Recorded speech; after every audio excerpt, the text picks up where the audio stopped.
Prime Minister Pham Minh Chinh and Chinese Premier Li Qiang held talks in Tianjin on June 24, reaching a shared understanding to effectively implement high-level common perceptions between the top leaders of the two parties and countries, and to translate the outcomes of recent high-level exchanges into concrete results.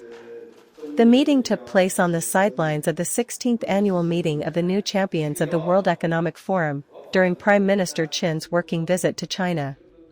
Reflecting on the progress made in bilateral cooperation, both leaders agreed that relations between the two parties and countries have witnessed significant and substantive strides, with notable highlights such as regular high-level exchanges, reinforced political trust, the establishment of new cooperation mechanisms, and sustained momentum in economic, trade, investment, and tourism cooperation.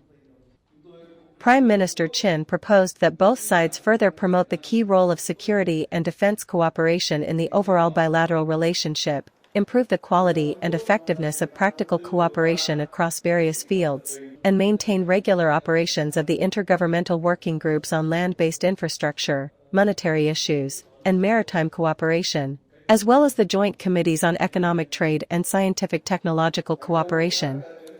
For more balanced and sustainable bilateral trade, Prime Minister Chin suggested that China expand imports of Vietnamese agricultural products, strengthen electricity grid connectivity, accelerate the construction of smart border gates, and study the pilot model of cross-border economic cooperation zones.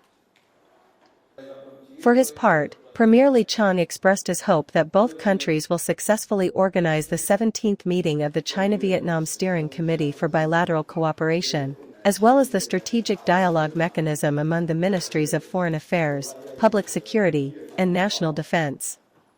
Li proposed the early organization of the first meeting of the Joint Committee on Railway Cooperation, accelerating feasibility studies, and adopting the best possible plan for implementation, ensuring scientific integrity, safety, and compliance with standards. During their talks, the two prime ministers engaged in sincere and frank exchanges on maritime issues and agreed to better manage and resolve disagreements to maintain peace and stability. Prime Minister Chin proposed that both sides strictly implement high-level common perceptions and the agreement on basic principles guiding the settlement of maritime issues between Vietnam and China. He also called on the two countries, together with ASEAN, to strive for an early conclusion of an effective and substantive code of conduct in the East Sea, in compliance with international law and the 1982 United Nations Convention on the Law of the Sea, based on the sides' consensus.